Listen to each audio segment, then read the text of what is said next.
ತರಬೇಕು ಅಂತ ಅಂದ್ಕೊಂಡಿದ್ದಾರೆ ಯಾರು ಈ ವರ್ಷ ಆಗ್ಬೋದು ಸರ್? ಆ್ಯಕ್ಚುಲಿ ನನಗೊಂದು ತುಂಬ ಖುಷಿಯಾದಂಥ ಒಂದು ಕತೆ ಬರೆದಿದ್ದೀನಿ. ನನಗೆ ತುಂಬ ಖುಷಿಯಾದಂಥ ಒಂದು ಕತೆ ವಿಭಿನ್ನವಾಗಿರೋದು. ಅದನ್ನು ತುಂಬ ಡಿಸ್ಕಷನ್ ನಡೀತದೆ ಎಲ್ಲ ಟೆಕ್ನಿಷಿಯನ್ಸ್ ಒಟ್ಟಿಗೆ, ಸ್ಟುಡಿಯೋಸ್ ಒಟ್ಟಿಗೆ. And I want to do a very warm film sir. My kind of film I want to do. So planning and I'm gearing up for that.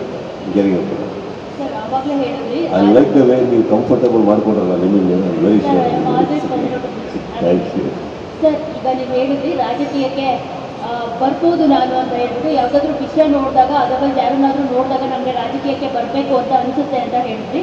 So ಅಕಸ್ಮಾತ್ ನೀವು ರಾಜಕೀಯಕ್ಕೆ ಬಂದರೆ ನೀವು ಚೇಂಜ್ ಆಗ್ತೀರೋ ಇಲ್ಲಿ ರಾಜಕೀಯ ಚೇಂಜ್ ಮಾಡ್ತಾರೋ ಗೊತ್ತಿಲ್ಲ. ಯಾಕಂದರೆ ಇಲ್ಲಿವರೆಗೂ ಬಂದಿರೋರೆಲ್ಲ ಅವರೇ ರಾಜಕೀಯದೊಳಗಡೆ ಹೊರಟೋಗ್ಬಿಟ್ಟಿದ್ದಾರೆ.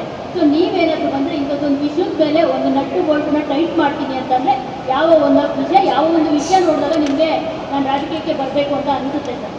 ಇವಾಗ ನೀವು ಹೇಳಿದ್ರಲ್ಲ ಹೋದವರೆಲ್ಲ ಚೇಂಜ್ ಆಗ್ತಾರಂತ. ಚೇಂಜ್ ಆಗದಿದ್ದಂಗೆ ನಾನು ಟೇಕ್ ಮಾಡಬೇಕು ಫಸ್ಟ್.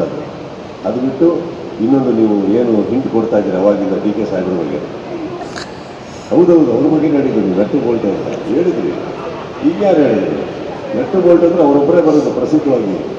ಅಂತಂದ್ರೆ ನಾನು ಜಸ್ಟ್ ಆ ಒಂದು ವರ್ಡ್ನ ನೀವು ಕೇಳಿದ್ರೆ ಡೈರೆಕ್ಟಾಗಿ ಕೇಳಿ. ಯಾವ ಇಲ್ಲ ಬೇರೆನೂ ಕೇಳ್ಬೋದಿತ್ತು. ನೀವು ನಟ್ಟು ಬೋಲ್ಟ್ ಅಂತ ಯಾಕೆ ಹೇಳಿದ್ರಿ?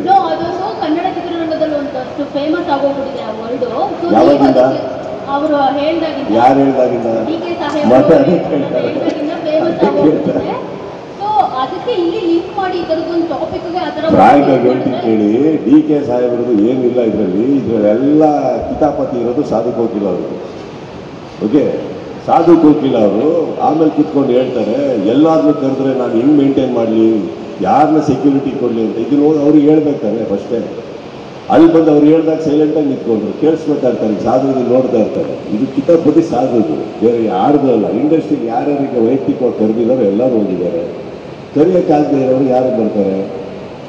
ಬರೋಕ್ಕಾಗಿಲ್ಲ ಕೆಲವ್ರಿಗೆ. ಇನ್ನು ಕೆಲವರು ದೊಡ್ಡ ದೊಡ್ಡ ಲೈನ್ಗಳು ಹೇಳೋದು ಪರವಾಗಿಲ್ಲ, ಅದೇನು ತಪ್ಪೇನಿಲ್ಲ. ಫಸ್ಟ್ ತಿಳ್ಕೊಳ್ಬೇಕಷ್ಟೇ.